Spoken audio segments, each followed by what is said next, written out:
बच्चों, good morning. Good morning sir. आज हम आपको जो है जो भिन्न का रूप होता है 1, 1/2, 1/3, 1/4, 1/5, 1/6, 1/7, 1/8, क्या समझते हैं तुम उसको, उसका मतलब क्या समझते हैं? ठीक है, समझिए उसका मतलब क्या समझते हैं।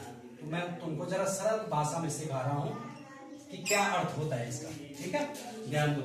जैसे कोई एक चीज है ना, एक चीज माना ये एक रोटी है, ठीक है, इसको हम होल वन बोलते हैं, एक है ये, तो ये पूरा एक है, नहीं है, तो ये तो एक है। लेकिन जब हम क्या करते हैं 1/2 का मतलब क्या समझते हैं तुम? 1/2 का मतलब क्या होता है? एक रोटी के दो हिस्से, दो भाग। एक भाग होगा 1/2 और दूसरा भाग भी होगा 1/2। समझिए, 1/2 का मतलब होता है माना कोई रोटी है या कोई चीज है, उसके क्या है 1/2, यानी दो भाग करके। ठीक है, तो एक भाग कितना होगा 1/2 ये होगा और 1/2 ये होगा। ये हमने कलर से कर दिया, यानी 1/2 का मतलब है कोई चीज है उसके दो हिस्से। ठीक है, तो दो हिस्से हैं, तो ये है दो हिस्से दिखा रखे। ठीक है, तो ये भी 1/2 होगा और ये भी 1/2। माना किसी के हमने 3 भाग किए, ठीक है, एक रोटी है उसके हमने 3 भाग किए, तो ये भाग कितना होगा? कितना होगा ये? 1/3 होगा। गुड, एक भाग होगा 1/3, 1/3, 1/3। जब 1/3 3 मिलेंगे तब एक हो जाएगा वो, तो ये एक भाग है 1/3। समझिए, 1/3 समझ रहे हैं? हाँ, इसको भी दिखाएं। फिर जैसे ये है ये 4 भाग है, नहीं है, तो एक भाग कितना होगा? 1/4 होगा, नहीं होगा, ये 1/4 होगा।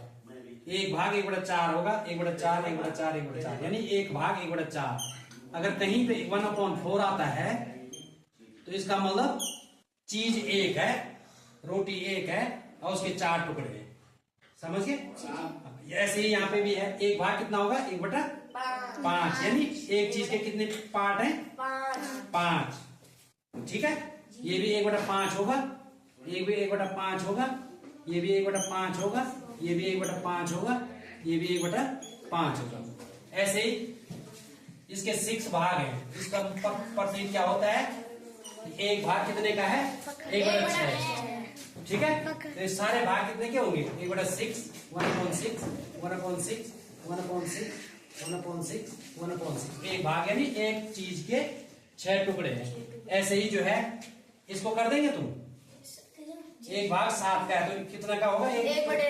1/7 होगा ना, 1/7, 1/7 होगा। समझ गए? 1/7 यानी एक टुकड़ा कितने का है?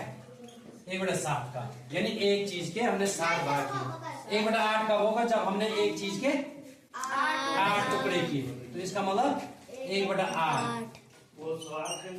समझ गए? 1/8 है, 1/8। तो ध्यान देना है, 1/8 का मतलब है चीज एक है लेकिन उसके 8 भाग है। ठीक है, अब आपको बताएंगे, यहीं पे देखो एक छोटी सी ट्रिक और है। अगर आपको बोलेंगे 1/2 बड़ा है या 1/3 बड़ा है, कौन बड़ा होगा? 1/2। Very good. 1/2 बड़ा क्यों होगा?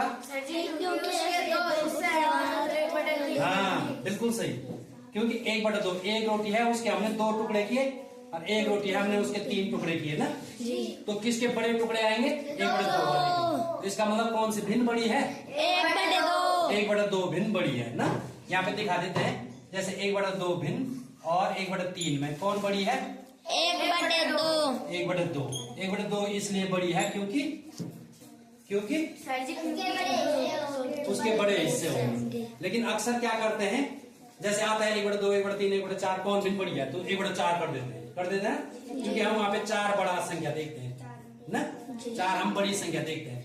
लेकिन जिसका हर जितना छोटा होगा यानी 1/2, तो वो उतनी बड़ी भिन्न होगी। ठीक है, समझ में आ गया? समझ में आ गया? ठीक है, थैंक यू, ओके।